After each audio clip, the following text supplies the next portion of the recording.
3 months ago, I set out to change my life. At that point, I was feeling super demotivated, just really in a slump, feeling like all of those goals and aspirations that I had for the year had kind of stagnated and I wasn't getting anywhere. Rather than continuing to beat myself up, which I very easily could have done, I instead decided to write myself a laundry list of goals and things that I wanted to accomplish across a 3-month period, and got to work. I started with a list of 24 goals for myself, but how many of them did I actually manage to accomplish, and did I actually change my life? Let's have a look. One of the first things that I did for the challenge was record my aspirations and also my worries about each of my goals, mainly so I had some baseline data to work with, and also to see if those worries kind of came to fruition or if they really were nothing to worry about at all. I've written quite a long list of goals for this challenge, mainly because I want to challenge myself. I really want to see how much I can get done in each of these different categories, life areas, or individual projects. Some of them are very much like routine and habit building, whereas other ones are more of a one and done type thing. The first goal I had was maintaining daily exercise.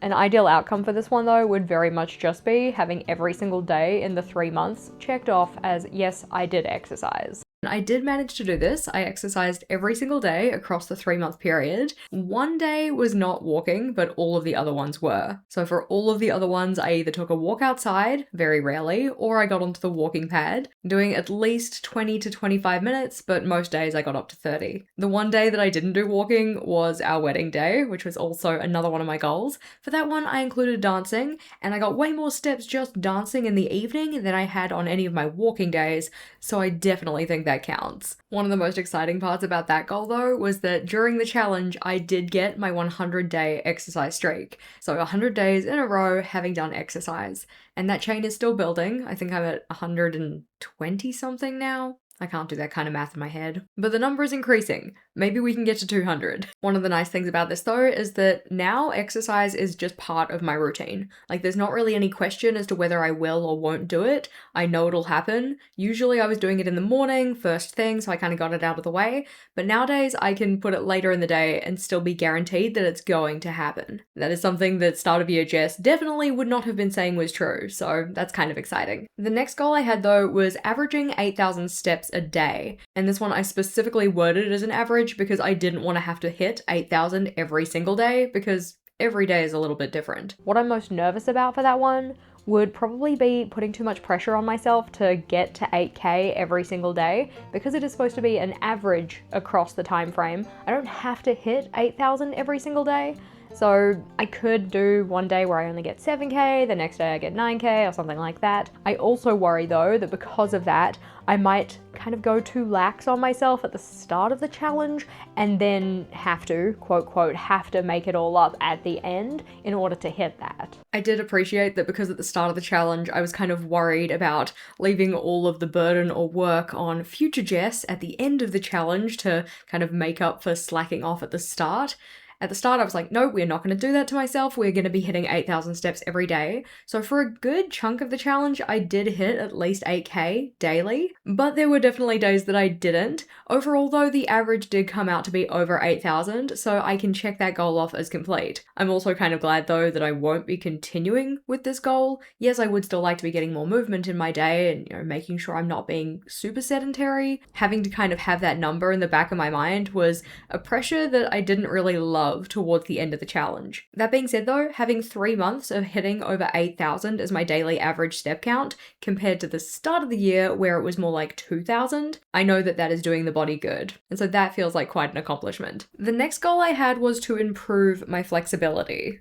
Improving my flexibility is a goal that I'm actually really excited for. This is another one that I'm probably most nervous about getting injured, like maybe over-exerting myself or like overstretching. I do think that the concerns for this goal were definitely warranted because there were some days where I did stretch beyond, not like my means. I didn't do any kind of injury that was like permanent damage, at least as far as I know, but there were certainly some days where I would have liked to have stretched, but I was too sore from previous stretching to actually be able to do that. And there was one day where I was like, okay, well, maybe the soreness is all right. Maybe that's just the body saying like, I'm getting used to stretching, or, we can still stretch despite this discomfort.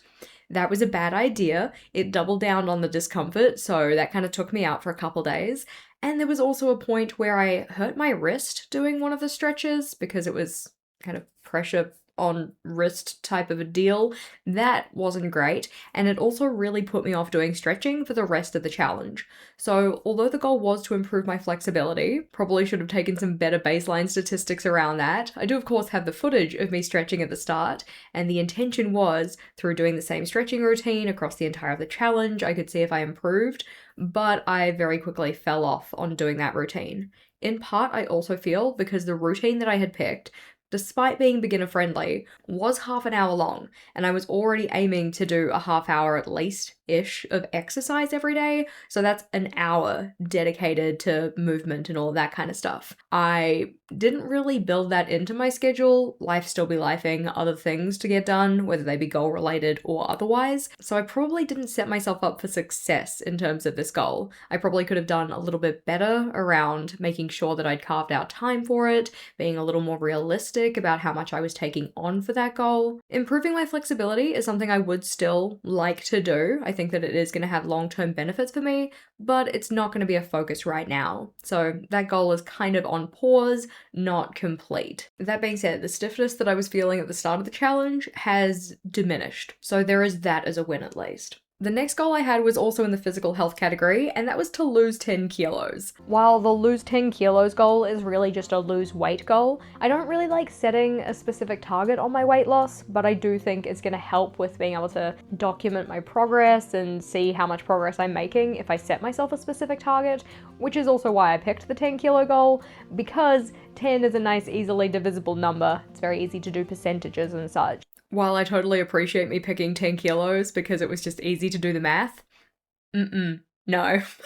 That's not to say that I won't get there. I just definitely did not get there throughout this challenge. I did lose weight, and in terms of a combined total, I got close to 10 kilos, but that doesn't also account for the weight that I gained back. Now, I know daily weight fluctuates, totally understand that. That is why I measure myself daily, so that I can see my little scribble graph and see the general direction that it's tending in. And towards the start of the challenge, it was tending in the direction I was hoping for. And then we got to preparations for the wedding, and then we got to the post-wedding burnout, and then we got to the end of the challenge, I don't care anymore, let's just move on to quarter 4. Okay, not quite like that, but kinda like that. In terms of one of the things I was most worried about for the challenge, yeah, that was definitely valid to worry about. The thing I'm most nervous for in terms of my weight loss is probably, I'm not gonna say failing, because that's not technically what it is, but just like reverting back into processes that undo my progress. Like, if I get to a point where I'm really stressed or feeling overwhelmed or whatever, my typical response to that is fast food, and not fast food that is gonna be like body nourishing or aligned with weight loss goals. Yes, you can definitely eat fast food and lose weight, but when I'm a stress mess, Jess, it doesn't typically translate to the choices that are going to lead me to weight loss. This is a recurring pattern for me. Anytime I get any kind of external stress or pressure, the first thing that happens is I revert to eating takeout. For that reason, I am hoping to kind of start making better choices in terms of my takeout. Maybe not going for KFC, but instead going for Subway. Yes, I know Subway isn't the healthiest for you, but at least it has slightly better nutritional value than a fried piece of chicken, for the most part, depending on what you get. Whatever. Despite not coming to the end of the 3 months having lost all that much weight, I am still down over 12 kilos for the year, so that feels pretty good. And I'm hoping that by the end of the year I can make that number a little bigger, or make my weight a little smaller, but we'll talk more about that in a bit. The next category of goals we have though is everything related to mental health, and the first goal in there was to get the shower fixed. I am so looking forward to the shower getting fixed. You have no idea. I am sick of there being holes in my wall. I am sick of there not being a proper socket cover on the electrical port up in the garage because that's where the water was dripping down through. I am just sick of having to go back and forth with these contractors and people who are like, oh, we can't identify the fault, but we have identified the fault, so here's what you should do about it, and yada yada. It's just very frustrating. I want my shower back. I am so glad to have the shower fixed now. Not only the shower fixed, but having the walls patched and having everything repainted, so it kind of looks like nothing happened, unless you look pretty close and then you can see that something definitely happened. But if you don't know that and just walk into the room, it all looks great. It would have been nicer to get it done in a slightly more timely fashion, given the fact that it didn't get kind of finalized and completely done until, I don't know, like week 11 or 12, but still, it is done, and that is what counts. The biggest thing for me is that the holes in the wall were in our bedroom right beside where I sleep, so I would wake up in the morning, big smile on my face, and then I'd look at the wall and be like, okay, no, everything is ruined, this sucks again. Yes, I know there are definitely bigger problems in life than having holes in your walls, but it was just something that was very taxing on my kind of mental load. It was this kind of constant reminder of like, this is not finished, this isn't done, you need to pay attention to this, what are you doing about this? And to be assaulted with that every single morning wasn't a great feeling. So to have it finished, and to have my bathroom fixed, and to have it not cost as much as we thought it was initially going to cost, that was decent. Another goal very much related to tackling the mental load and trying to lessen that was trying to do or scrap all of my future me problems. I'm most excited about the idea of the fresh slate feeling that's going to come from having all of those done or dealt with. And I know there are some items on there that I've been meaning to get to for a while, and it's honestly going to feel so good to have them checked off. Of course, there are also some on there that I think just need to be scrapped more than actually done. So letting go of them will probably also be a good feeling. While I didn't keep a running tally of how many got scrapped, because some of them definitely got eliminated, mainly because they had just become obsolete, I added them to my future me problems or someday maybe list literal years ago when that thing was a little bit more of a priority. It was a little bit more interesting, exciting. I had some more enthusiasm for doing that thing, whatever it was. And nowadays it's like, oh, I don't need to do that anymore. For instance, if I wrote something down like, make teacher markbooks for the English department or something like that, I'm not a teacher in a high school anymore, so I don't really need to do that anymore. That wasn't actually one of the tasks, but it's just kind of an example. So the list definitely needed a prune. Didn't actually record how many things got pruned though, but once I'd done that, I had a list of just over 100 items, so I just rounded it to 100, and the idea was that I wanted to complete 100%, or scrap 100%. Now, I kind of knew going into the challenge that that was going to be a bit of a stretch, especially with everything else going on, and with the other things on my goals lists actually being priorities. The things on my future me problems list, they're future me problems for a reason. They're not as pressing. They're not as... I don't want to say important, because some of them are important, it's just not what I could do in the time and place I was in. Despite the fact that I definitely did not get through all of them, and technically we could think about it as like an exploding list, like I've gotten to the end of the challenge and now the things that aren't done are just not going to get done and the list kind of self-destructs or whatever. There are still things that I definitely want to do, but I did get to 60%, which feels pretty good. That's 60% either having been done, like completed, actually finished, or done in the sense of I eliminated them, took them out. I do think that the remaining ones I need to get maybe a little bit more serious with myself, like, are we actually gonna do this? Is it actually a priority? Or is this just kind of a wishful thinking nice to do that you're not ever actually gonna get to? But 60% is nothing to snub our noses at. That is definitely a decent amount of effort. The next one was definitely a tricky one, and that was to stop using social media first thing in the morning. The original intention for this goal was to kind of take a bit more ownership over my day, being able to set my own priorities before I checked social media in terms of Instagram or comments on YouTube or anything like that, where people might make requests and then I would feel compelled to action them right away. Like, oop, drop everything. Somebody has commented saying they want XYZ and I need to action that right now. That was my original thought about why I wanted to do social media free mornings, and I did end up doing some things related to this.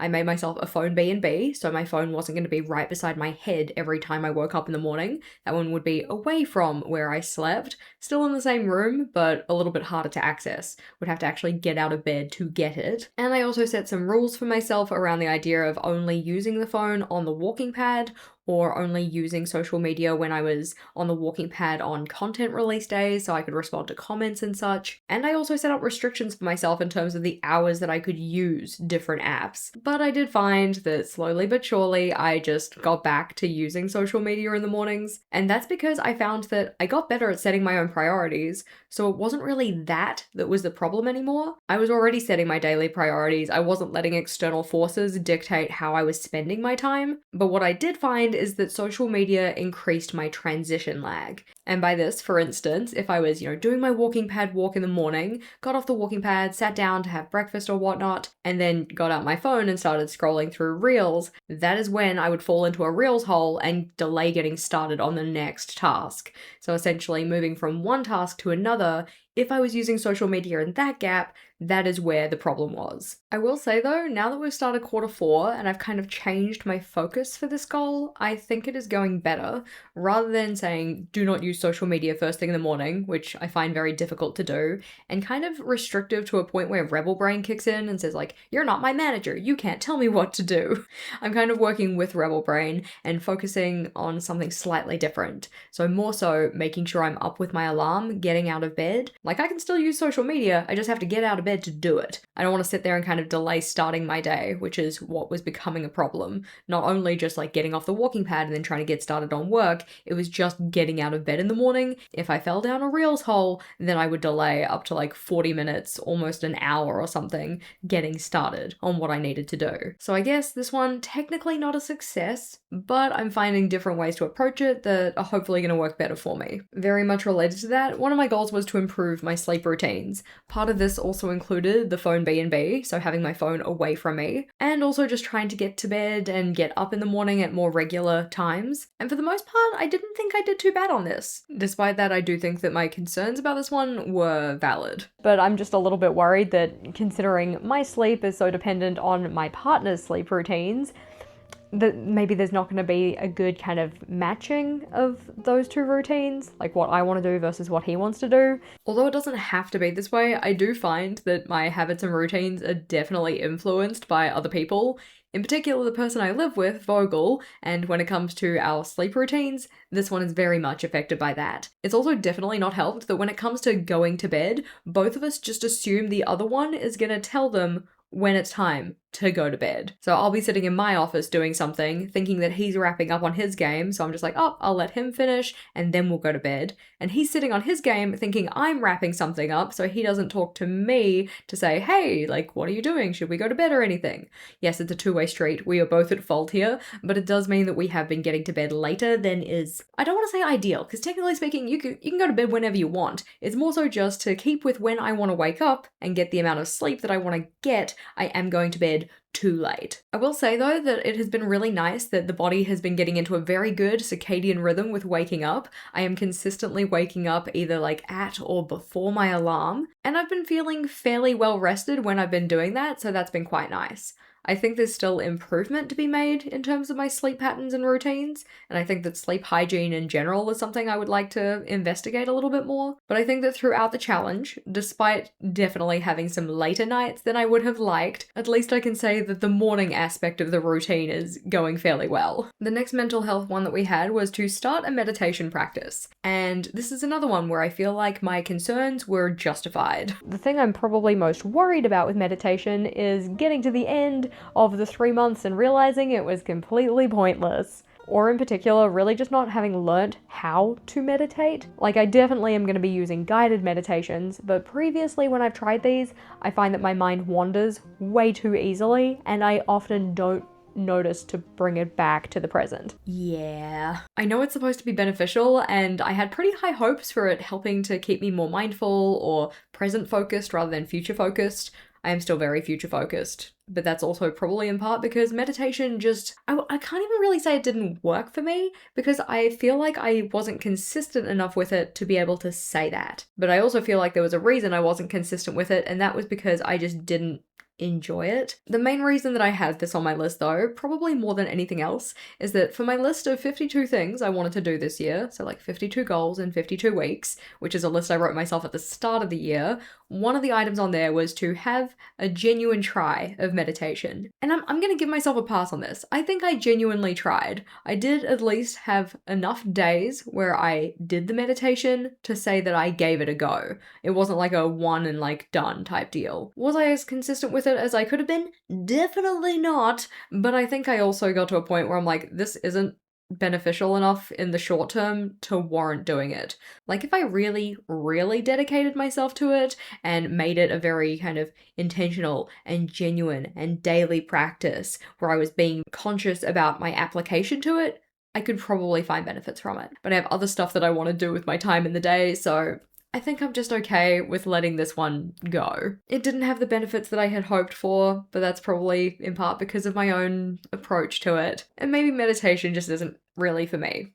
at least at this stage. A goal that was definitely for me, in the sense that I should have been working on this many, many moons ago, is having at least one day off work per week. As someone who works for themselves and sets their own schedule, having time off is something I always have struggled with. So I wanted to give myself a very specific target of having at least one day where I did not work. And by this I mean I could respond to comments in the morning, because usually it was a Saturday, and Saturday is a video release day for me. But outside of that maybe like half hour of doing responding to comments, the rest of the day was not sit at your desk and do work. This has been something I've been trying to work on for a while, so it's going to be nice to put in some very conscious effort into that space. The thing I'm most nervous for though is just not sticking with it, especially as we get to kind of like pinch points in terms of content, or if other goal areas kind of start taking up a lot of time and I feel like I can't have a rest day. I'm kind of filling it with non-work work, but still filling it with work, if you kind of know what I mean. Another thing I'm also worried about is that if I'm not intentional about what I fill that time with, I will just default into doing my work, because I like my job and there's always something to do.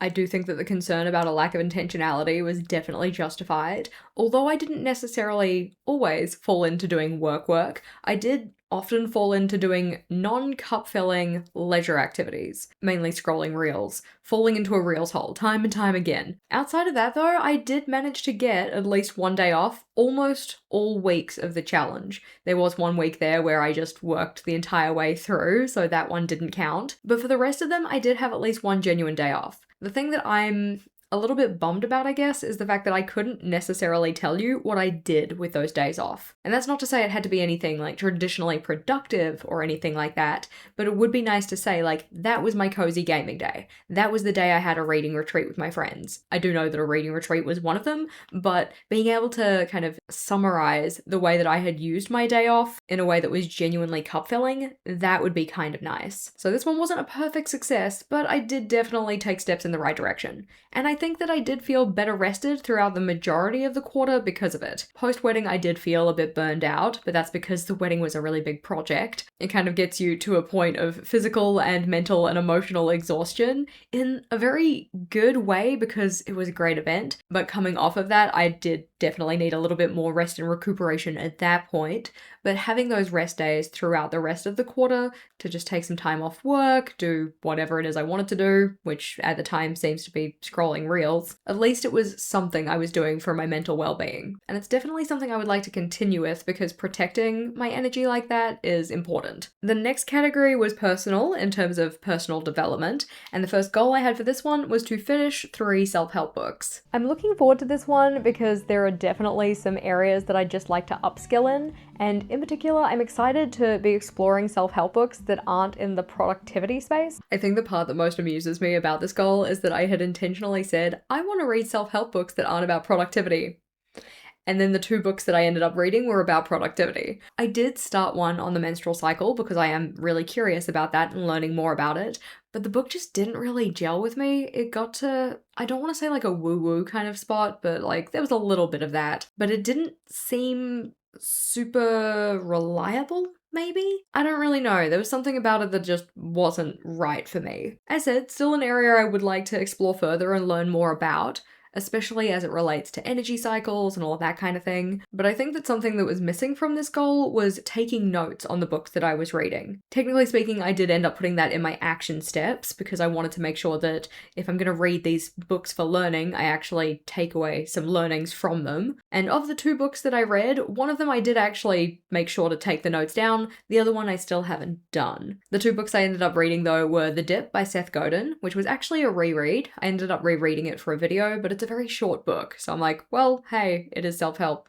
I read it, it counts. And then the other one was Slow Productivity by Cal Newport. That one I definitely do want to go take some notes from because I thought it was a really good book, especially as I get into a period of my life where I am trying to make sure I'm protecting my energy, doing my rest and recuperation activities, as opposed to just constantly working. Which I do value past Jess for constantly working because she got us to where we are now, but we're at a point where we can not necessarily like rest on our laurels or anything, but at least take it a little bit more chill. And maybe with some of that chill, I can go and take notes from the book. Hopefully. The next personal development goal that I had though was to start an offline hobby. For the longest time, I have considered journaling my hobby, but given that I turned it into my job, it doesn't feel as kind of cup filling as it used to. Finding a hobby, in particular a creative hobby, I would like it to be a creative hobby, but we'll see how I go. Something that I don't feel compelled to film, turn into work. Something that is still cup filling, feels like it's a good way for me to spend my downtime and doesn't have to be productive. That'd be really nice. My biggest concern for the finding of a hobby is that I either don't find one, that would be kind of lame, or I find one that doesn't actually feel like it is cup filling. It's more so like performative than anything else. I don't want to go out and say like, oh yes, this is my hobby just because it looks good for the internet, or it feels like a worthwhile hobby. I probably could have been a little bit more specific about this goal as well, because I think that in the back of my head, I was hoping to start something that was completely new, which was certainly a choice for undertaking as many other goals as I had, but it's cool. Shoot for the moon, land among the stars type of a deal. And I did get more hobby time in the last quarter compared to the quarter before it. So in that sense, yes. But at the same time, I feel like I wasn't particularly intentional about my hobby time. I enjoyed reading, I enjoyed watching movies and TV shows and such, I enjoyed playing games. But I also think that I get a little bit weird about what the definition of a hobby is. Like, how much of something do you need to do for it to actually count as a hobby? I don't know, I'm not the hobby police. In knowing that I probably had wanted to explore some new types of hobby-related stuff, I probably didn't do as well with this one as I could have, but I am still eager to explore other options for hobbies. In particular, I think I would kind of like to make, not hiking, because in my mind hiking is like strenuous activity and very difficult and just uphill the whole way and back again, even though I know it doesn't necessarily have to be like that. Rationally I know this, but irrational Jess is like, no, it's a panic. But given how much walking I have been doing over the past 3 months and a little bit before that, I feel like I've built my physical fitness up to a point where I could do some low intensity hikes or nature walks or something like that, and that'd be kind of fun. It'd also just be nice to see more of my country, because everybody raves on about how beautiful New Zealand is, and living in suburbia, I'm like, is it though? Is it? It would be nice to go and see the pretty parts of the country. That's not to say that I want to go on a hike every weekend or anything like that, but it would be nice to find some walking trails that I could do possibly, and maybe do a couple of those a quarter, or maybe one a month or something like that, along with my gaming time and also creativity time. That would be fun too. Still more work to be done in that space, so can't really say that it's done. Not that I think you're ever really done with a hobby, unless you've decided it's not for you. And then you're like, yeah, I'm done with this hobby. I then had an entire category dedicated to decluttering, and the first goal was to do a full house declutter, which obviously went super well given that there's nothing in my office anymore. Okay, not quite. I've gotten started on my quarter 4 projects. One of them is rearranging my office. But anyway, I think it would be really cool if I could declutter 200 items and then either like give them away, donate them, gift them, trash them depending on the quality of the item, and just get those things out of my space. This goal honestly went better than expected. We got rid of over 1,000 items from our house, including a bunch of stuff from my office, a bunch of stuff from our bedroom, some items from our kitchen and other areas in our house. But in particular, in my office space, going through all of my notebooks and getting rid of over 100 of those. I say getting rid of, it's not like I threw them out or anything. They went to new homes to go and fulfill their destiny of actually being used, as opposed to just being on my shelves. But getting rid of washi and stickers and pens and all of that kind of stuff, it has definitely made my office space feel a lot lighter and a bit more inviting, less cluttered, which has been really nice. It also has made me feel less guilty about hoarding as much stationery as I was. I'm still hoarding a lot, but I'm not hoarding as much. I went into the challenge thinking I was going to declutter maybe like a couple hundred items or something, so to get over 1,000 in 1 week was really good. And the concern of having things just kick around my house and not actually leave my house in a timely manner was definitely valid. It took me several weeks to get the items out of my house to completion, but I did eventually get there. And in terms of selling on some of my items, this definitely helped with some of the finance goals that I had as well, but we'll talk more about those in a second. I had originally recorded my journaling supply declutter as a separate project because I thought it might take me a full other week to just do those ones, but I did manage to get it done in the same week. But then the next goal I had was to do a digital declutter. I wanted to go through all of my digital spaces and make sure those were all clean and tidy as well. I think one of the biggest opportunities for this digital declutter is getting rid of external hard drives that I don't need. In particular, the one that I have that requires its own power source, like you have to plug it into the power and plug it into your computer, which means that I never feel all that inclined to get it out. Also, in terms of the size of the unit versus the size of the storage, external hard drives have gotten a lot better since I got that one. It'd be nice to get to a point where I can get rid of that. So technically, physical decluttering with digital decluttering. Similar to regular decluttering, there's always the worry of like, oh gosh, I got rid of something that was really important. I do not foresee that happening though, to be completely honest. Like, for my digital files, most of the stuff that I have in my digital spaces, I do not access very often. The only thing I'd be kind of worried about losing would be things like memories, photos, videos, that kind of a thing. But even then, those spaces definitely need some doing. Technically speaking, the concerns that I had for this goal weren't actually valid, in the sense that I never got started on my digital decluttering. I had high hopes, good intentions, and just never got around to it. I think this is one of only a couple of goals on my list that I genuinely made no progress on, and that's not even really fair. I probably made a little progress on it, just it wasn't done as intentionally as I had hoped. It was probably just done in little pockets of time. Like for instance in Reset Week, where I went and cleared off the desktop and my downloads folder and my documents folder. Technically speaking, that is digital decluttering, it just wasn't done with this goal in mind. I am still committed to the idea of doing a digital declutter because I definitely think it could be peace-inducing for me, but that is a Q4 project now. Which again, we'll talk more about those in a second. We're then on to the next category of goals, this one being social goals, and the first one in here was to have weekly date nights with Vogel. I've mentioned him a couple times already. Vogel is my partner, now my husband, because one of the goals was also to get married. This one is going to be good for us as a couple, of course, but also just in general, because given the fact that I work for myself, by myself, at home, I don't really get out and see the world all that often. And I'm not saying I need to go anywhere particularly interesting, but it would be nice to have some date nights that are outside of the house. The thing that I'm probably most nervous about for this one is us just kind of defaulting to the same types of dates over and over again.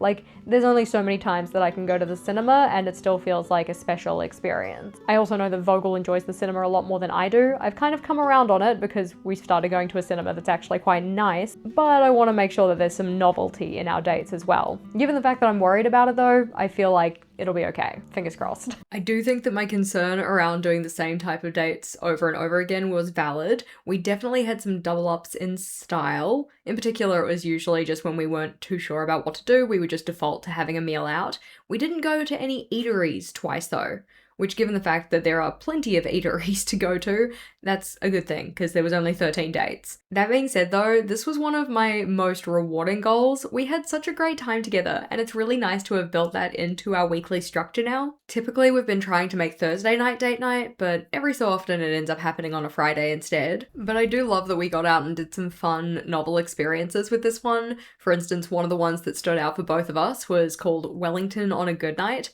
This was part of the Wellington on a Plate experience that they do every August. But we went down to the stadium where they have concerts and, sports games and that kind of a thing. And they had flame cooked food that was being served and it was a set menu, sharing style type thing. And then they had dancing and make your own s'mores afterwards. It was a lot of fun, but also just something that was really different to what we've done previously. So that's probably why it stood out as much as it did. We went to an escape room. We went and did a foot massage together. We went to a show about explorers and a really fun set menu and something called a Flame Fest experience. This weekly ritual of going out and doing something together though is something that we both really want to continue with because we've both just enjoyed it so much. And given the fact that it had been literal years of saying like, oh, we should try doing, like a monthly date night or maybe a fortnightly, like bi-weekly date night or something like that, to now being consistently doing weekly date nights, I feel very positive about that. And because it's something that we're both committed to keeping up with,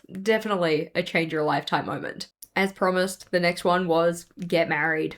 It happened. Wouldn't it be so sad if we got to the end of the 3 months and this goal just didn't happen, despite the fact that it has been scheduled for the end of August? So by the point of actually coming back to this footage, I should have been married for about a month, if not a little more, depending on video timings. Obviously, I hope that it's a really great time. I hope that my guests have a great time. I hope that we have a great time. I hope that I don't trip over my dress and fall down in the aisle or stuff up my words when I say my vows or anything like that. I also really just hope that I plan my work towards this project out across the time I have left so that I don't have major stressful pinch points. I do not want to be a stress mess Jess running around doing a bajillion different things the week of the wedding because I didn't plan my time well. After having been engaged for as long as we have, it is really nice to be able to move into Q4 and next year not having this one on my goals list anymore. That's not to say it's like some big relief that it's done or anything like that. In fact, once it was over, I was kind of sad it was over. And honestly, I am glad we waited as long as we did because it meant we got to have the event we had. I loved our wedding. It was honestly just such a good time. It was a lot of fun. We had dancing, we had great food, we had great company. It all looked gorgeous, which for me is always important because I feel like it just elevates the experience. And one of the things that I in particular loved is that because we stayed on site with the bridal party, like wedding party and such, and their partners if they weren't in the wedding party. It was essentially just like a weekend hangout with all of our besties. Me and my friends have decided we definitely want to do something like that again, even if it isn't specifically for a wedding. Maybe go away for a long weekend together, rent a house that everybody can stay in and have decent beds, not a pull-out couch or anything. Certainly something we'd be eager to investigate, though possibly next time I won't personally foot the bill, because while I definitely don't mind doing that for my wedding, I'm not gonna shout an all expenses paid trip for my friends every single year. I would love to get to a point where I could do that, but right now, no, that's not within my means. The next social goal that I had though was to have one memorable social event per month. Now, given the fact that we had the wedding coming up, maybe that was a little bit of a cop-out, but that one is the one that I designated for August, which meant I only needed to think about September and July, and thankfully the one for July was taken care of for me because we had my bachelorette event. I am not great with surprises. I just like to know what's happening. Though that being said, it's not entirely true. I love surprises, but I do get anxious about surprises. So the idea of having other people plan a full day of activities where I don't get to know what's going on until the day, that made me a little nervous, but we had such a good time. It was great fun. We went for brunch, we went to a gin tasting and then got to make our own gin concoctions. We went to an escape room, which we did manage to escape within the time and solved the hardest puzzle, so I was feeling pretty good about that. We went for dinner and drinks and karaoke, so pretty much just all stuff that I loved, which it's always nice to get the confirmation that your friends actually know you. But then when it came to the September event, I wasn't really too sure which one to include here, because technically speaking, I did have the reading retreat with my friends, which is a special event. It's not like we do that every single weekend, but it is something we do multiple times a year, so I was wondering if maybe I should include something else for that one. Technically speaking, Bogle and I did do a quote epic movie marathon, which was essentially just us watching the How to Train Your Dragon movie series and me intentionally making the snackage awesome. We had two separate charcuterie boards, so one that was a more kind of traditional, savory one. I say traditional, it didn't have a lot of meat and cheese on it. It had also a lot of fruity bits on it and such that you can pair with your meats and cheese and pate and such. We enjoyed it. We liked it. And then another one, which was more of a sweet option. So strawberries, bananas, chocolate dip, Skittles, M&Ms, chocolate bickies, all of those kind of things. We were definitely well fed. So in terms of memorable events, I think it does count because it was memorable for us. The next category we had was for finances, and I consider these goals to be very much related to each other. So one of them was to get to our next 10K saving milestone,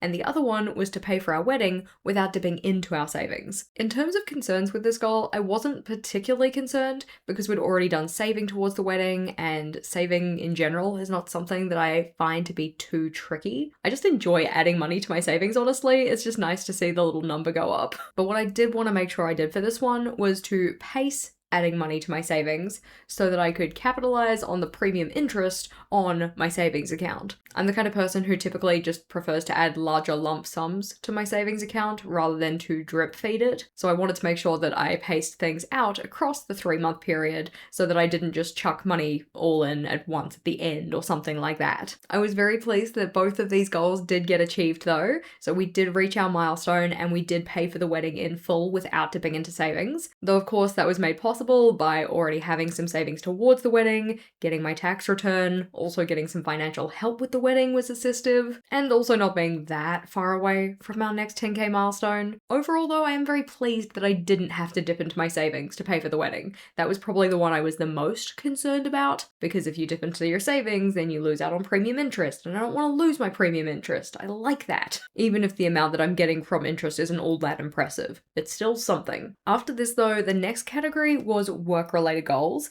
with the first one being condensing my weekly work schedule. Because I've now worked for myself for quite a while, I'm bad with time math, I think. I transitioned to working for myself mid-2022, I think, don't quote me on that. But given the fact that I work for myself, and given the fact that I do have that autonomy and can just dictate my schedule how I see fit, I do not make enough use of that power. The thing I'm probably most nervous about is just defaulting to regular patterns of always working, not honoring my boundaries with work. For instance, this year I've really been aiming to not work in the evenings, and while I was doing a pretty good job of that in the first kind of quarter of the year, second quarter, not so much. So I hope that I've been able to kind of like reclaim that time for myself. I also very much hope that if I do end up sticking to this new routine or developing a routine that's a bit better in terms of that work week structure, I'm not then just squandering the time that I have not working. That's not to say not resting, because I do want to rest, I want to recuperate, fill my cup and all of those kind of things, but I also would like to be a better life partner. You know, I want to go on my date nights and stuff. I want to have quality time with Vogel that doesn't necessarily have to be a date night, but is just time to connect.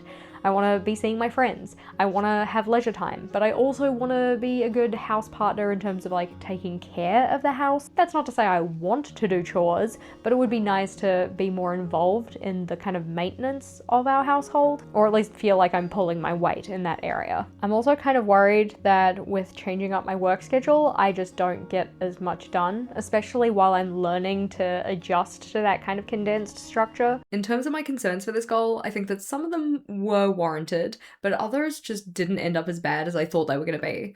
Like, one of the things in particular was me worrying that I wasn't going to get as much done, and I definitely got more done. Or in terms of work, I at least got the same amount done. I do think in part this was helped by having a vlog be one of the videos for each week though, because it means that I'm just filming throughout the week, like in the day-to-day, filming little clips and such. But then also having a full dedicated day to edit it all maybe kind of balances that out, I guess. But even though that concern wasn't necessarily as warranted, the concern of not sticking to it definitely was. If I didn't have alarms going off to tell me when to do particular things, I very easily forgot about the routine I was trying to build for myself. I do think that the general structure worked fairly well for quarter 3, so having those 3 full work days on Monday, Tuesday, Wednesday, and then having the kind of half days on Thursday, Friday, and Sunday. But in moving to quarter 4, I know that with different goals and different priorities and such, that isn't necessarily going to be as good anymore. Won't be quite the right fit. For that reason though, I do think I'm going to go to a system where I reevaluate my weekly schedule on a quarterly basis,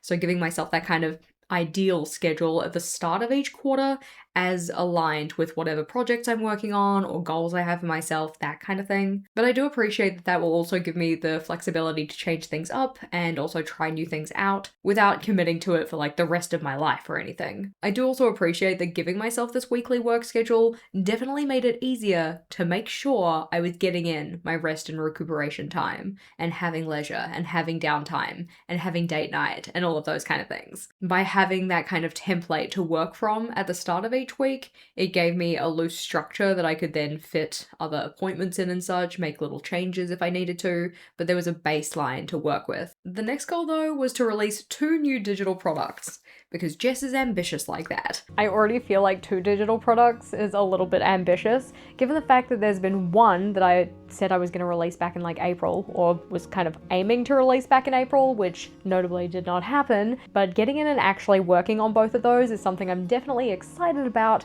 I just need to figure out how to allocate the time to do it and also not get too caught up in perfection. The concern for this one was definitely valid. The first product that I was making, the journal prompt library, which did get released, so there is at least that, but I definitely lagged on working on that. I mean, I've been lagging on working on that since April, so like it's very evident, but that one was very much a lag kind of situation because of my perfectionism, because of wanting to provide as much value as possible and just kind of like constantly going and tweaking and adding and chopping and changing to get to this kind of like perfectionistic ideal that I was looking for, which probably wasn't realistic. In terms of the product itself though, I'm really proud of it. I love the fact that it has that dual space going on. So it's got the journal prompt library, which has like the prompts and the descriptions and all of the data around that so that you can sort and organize it really easily. But then it also has the journaling space that then kind of talks to the prompt library.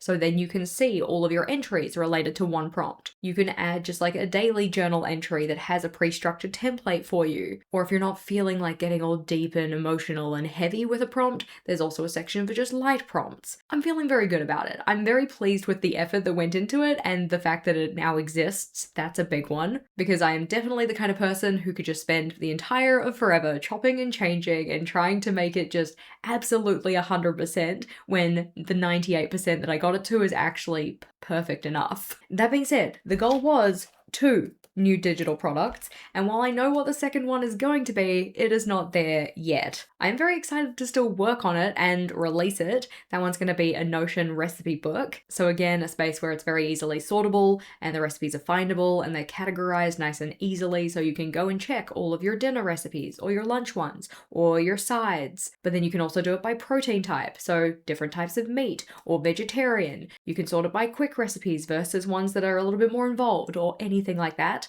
It's not there yet. I just love Notion, so it's fun to work on. I just need to actually do it. Part of this does require me to move all of my personal recipes from OneNote into Notion though, so there's something kind of standing in the way, which is in part why this one didn't get 100% completed in the last quarter. 1 out of 2 isn't bad though. That's 50%, so I'm still pretty pleased with myself. The next goal was to get on top of my emails. Yeah. Email is the bane of my existence, I swear. Gosh, like trying to do my inbox zero for reset week just like reminded me how much I dislike email as a form of communication. Like for the most part, I would actually prefer somebody call me on the phone than send me an email, because at least then it's done. You know, like you have the conversation, sweet, all good, it's finished. I'm worried that I'm gonna get to the end of the quarter and made literally 0 progress on being better at dealing with my emails and my inbox.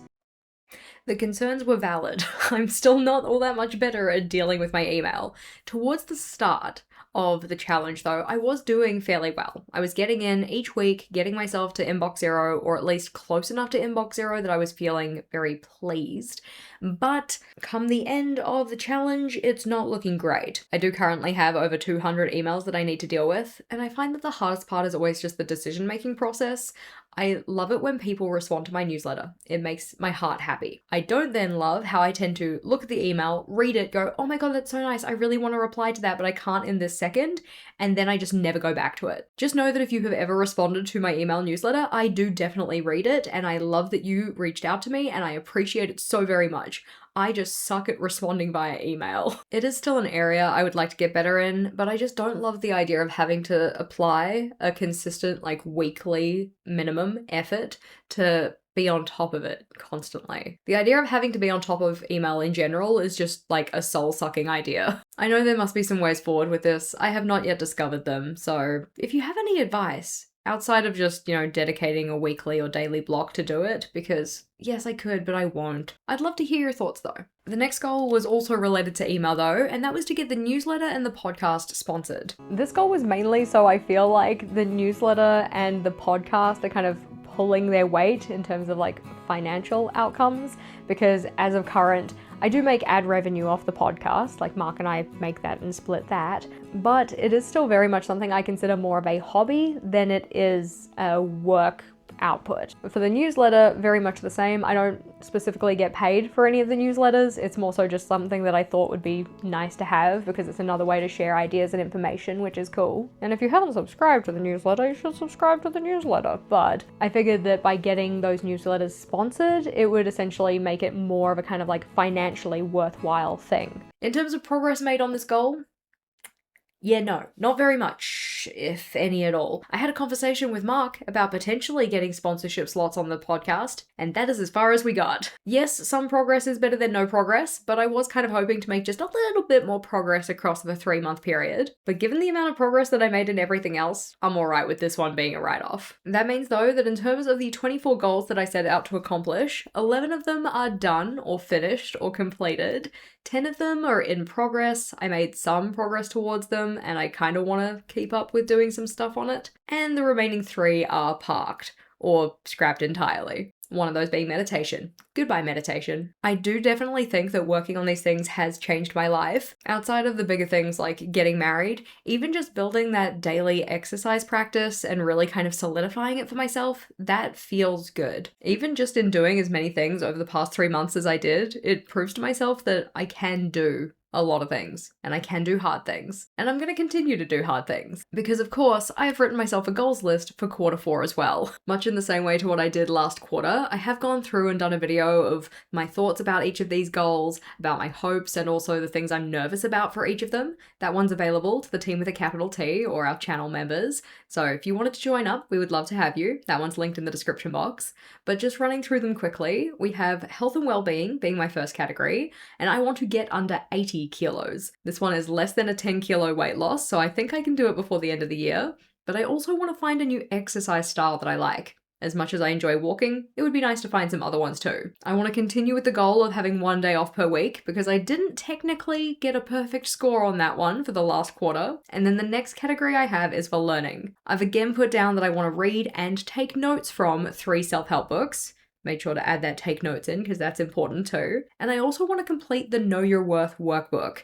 This one has 12 separate chapters, so I thought it'd be really good to space out a chapter per week across at least 12 weeks of the 3 months. I also want to complete a course that I purchased last year and still haven't really done anything of, apart from the opening module, which is like, welcome to the course, which isn't really sufficient. That one's a course on thumbnail making, so hopefully my thumbnails will get a little better. The next category I have is work, and I want to continue to refine my weekly work schedule, especially in moving into quarter 4, having some different priorities and such. It means that that schedule needed to change. I also want to make sure that I release the Notion recipe book, and I thought it would also be fun to tackle releasing a physical product as well. To assist me in my newsletter writing, I want to have a newsletter writing marathon where I try and write, not necessarily to completion, but at least draft and scaffold at least maybe 15 newsletters. And I also want to make sure to do Vlogmas 2025, which is where we release a video on the channel for every day in December. The next couple of goals are all related to each other, but they go across separate categories. So we're just going to call this one Career in Singapore,